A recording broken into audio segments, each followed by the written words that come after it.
Hello. Today I'm going to look at some of the vegetable plants that we're taking to our new home with us. I'm Zorab and this is Byther Farm. Out here on the decking I've got some pots of squashes. Now, I've only sown these this week because they need around 20 degrees of warmth to germinate. I'm germinating them without heat underneath and not in the greenhouse. And luckily, in the next few days, the temperature here is due to get up to 22 to 23 degrees. So hopefully these will now all germinate. So I've got a selection of butternut and the blue Hubbard, a cheeky kiri and one pumpkin, which is jack of all trades. And then I've also got effectively the summer squashes like courgettes. So I've got Genovese and Nero de Milano, and in each of these pots I've planted 3 seeds in the courgettes, 2 seeds in all the squashes, and I'm going to grow them on in these pots. Hopefully we will be in our new home within a month or so, and as soon as we get there I can plant these out, and then hopefully they will, there's lots of hopefullys at the moment, they should then grow away quite happily. The other thing that I've sown is some Greek gigantes beans. And I've put them in much deeper pots, and that's to give them a longer root run. I've put 3 seeds per pot and they'll get planted out, 3 beans at each cane. It's more than I would normally do, but these are unusual circumstances. So my hope is these will grow nicely and they will also be ready to go straight into the ground when we get there. Over in this corner of the decking are the rest of the Greek gigantes beans in pots, but I've also got things like skirret, which is a perennial vegetable. You eat the roots of them, and I was kindly given these plants, so I've actually got 3. There's one here, and there's one over there, and there's this smaller one. So these can get straight into the ground and yes, again, get growing away. I may harvest from the larger ones this year. The smaller one I'm just going to leave to grow on. And then there are things like herbs, and there's some red orange growing there, which is an annual, but by having the plants they'll go to seed and seed themselves around this year. Lemon balm. There's lots of cuttings of different fruit here.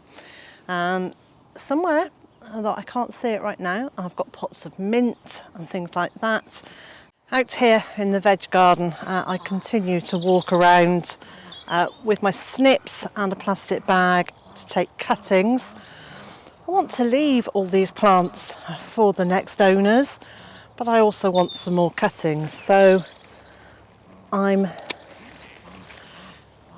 still taking cuttings of my Taunton Dean kale. I think you can see how huge this gets. I'll give the spare leaves to the ducks because they love them. There you go, my lovely. So I'm taking cuttings of Taunton Dean kale. I'll then get them straight into a bag and hold the top shut to conserve the moisture. This is an Asturian tree cabbage where you can see it's going to seed here, but that's fine. There are still pieces that I can take some cuttings from.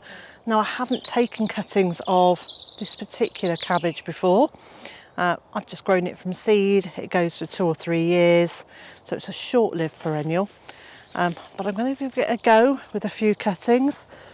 There are pieces here that look absolutely ready for me to use as cuttings, and then I just remove the lower leaves. And I'll pop them down here, but I will give them to the ducks. And the reason for removing the leaves is to reduce the amount of evaporation that happens through that large surface area and give these cuttings a chance to root without wilting. And last autumn, after much searching, I found some cuttings on that well-known auction website of this, which is a perennial kale, but it's a variegated one. And they came as really small, spindly cuttings. But I've grown them on. I think the purple coloration on the leaves is a reflection of how cold it is at the moment. Certainly the leaves on my large Taunton Dean kale have got a purple blush on them too at the moment. So I've grown this on. I will pinch out the growing tip at some point, or possibly take another cutting, which will then make this bush out a bit more. So I've got about half a dozen of these to take with me. I've also taken lots and lots of cuttings of our Taunton Dean kale. I've been taking those almost constantly since we got it 3 years ago. So I've got various different sizes from quite small to really quite big to take with me. This is elephant garlic. It's a member of the allium family. It's actually more closely related to a leek than it is to garlic, but it has a very mild garlicky flavour, and absolutely enormous cloves, which we love in our cooking. But these should get planted in the autumn, and knowing that we were likely to be moving, I didn't want to put them into the ground here, so I planted them into pots. I probably put too many per pot. I know they don't really like being close to other plants. They kind of need about 9 inches between each clove and the next plant. But because I wanted to be able to grow some to be able to take with us, I've got 2 pots. I'm being tackled by a rose. So we've got 2 pots here, which I will take. Hello, Monty. Oh, he's come to smell the garlic. So I'll take these with me. I will pop them into the ground for the last couple of months of growing. And then these get harvested in late summer, and then the whole process starts again. Now this bulb is one that I lifted last year, and it still feels quite firm, so I should be able to plant this at our new home this autumn. And then here are the little seedlings that I lifted a couple of weeks ago when I was exploring and seeing what had grown. So these are sweet Sicily plants around the edge. There's one calendula and there's an angelica in the centre, and there's a few little annual flowers around the edge too. When we get to our new home, I'm not just going to plonk the contents into the ground. I will separate them out into individual plants, and then that will cover a much larger area in the garden.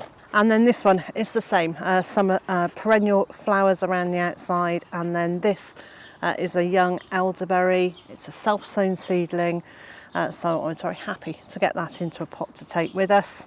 And right across here are seedlings, cuttings and divisions that I've taken over the last year or so. In the background here, you can see some chives in flower. I've got lots of pots of chives to take with me. This one's also got a very sneaky piece of grass or 2 in it, so I'll take those out. Because however pretty this grass is, I don't want it in amongst my chives. Now, I haven't been able to get the roots of this out, so they're still in that chive pot somewhere, and I'll just have to keep an eye on it. Keep on pulling up the grass as it grows. Oh, maybe I can see it.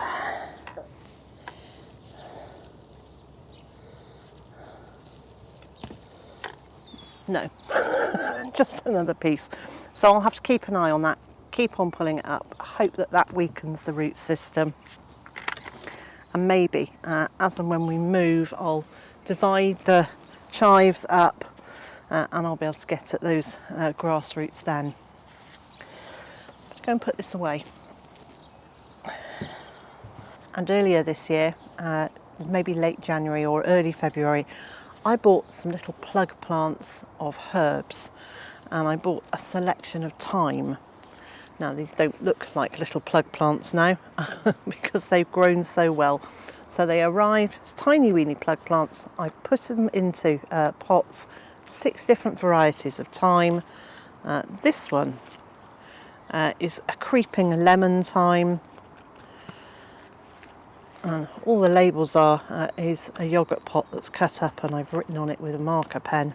So these will be able to go straight into my herb garden. They're actively growing, they're healthy plants. They're in a peat-free compost and they'll go straight into the ground. It smells lovely. This isn't a veg garden tour, but I've got to say I'm really pleased with the cabbages. Now, when I planted the cabbages, I put a covering over them, but because we're going to want to take the covering with us, that's now off. The broad beans are doing really well. They're waiting for me to put strings across them to support them, and I will do that. And each year I leave things like some parsnips to go to seed, so we have fresh seed for next year. That seed's not going to be ready for us to take, but what I will do is take some of the little seedlings that have self-sown in the pathway, the parsnips, and pot those on. I won't be growing them for the roots, I'll be growing them for the seed.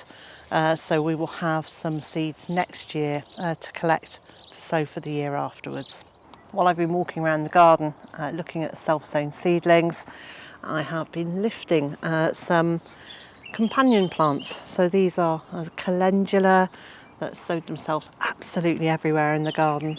So I'm taking a few of these. Some of the perennial plants, like this artichoke, are very easy to take a piece from.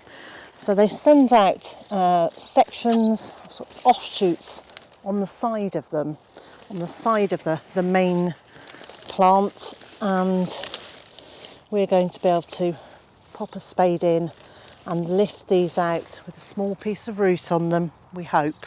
And that will leave the main part of this plant intact, and we'll have just removed one small piece from the side.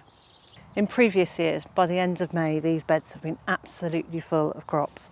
Well, they're not full this year, but I have planted some in. So I've got some red Russian kale here and some romaine lettuces here, because regardless or not of whether we will use them, I think it's really nice not to just leave completely empty beds for the new owners.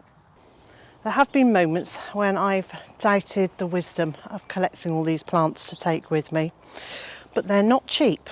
And the reality is, as long as I can divide plants and take cuttings, I'm not actually depriving the existing garden of anything. I'm giving myself a really good head start in the new garden. And I know it's not a vegetable, but I'm sure you'll remember me saying that I've bought myself several new roses, and one of them is just coming into flower now. The first rosebud there is opening up, and I can see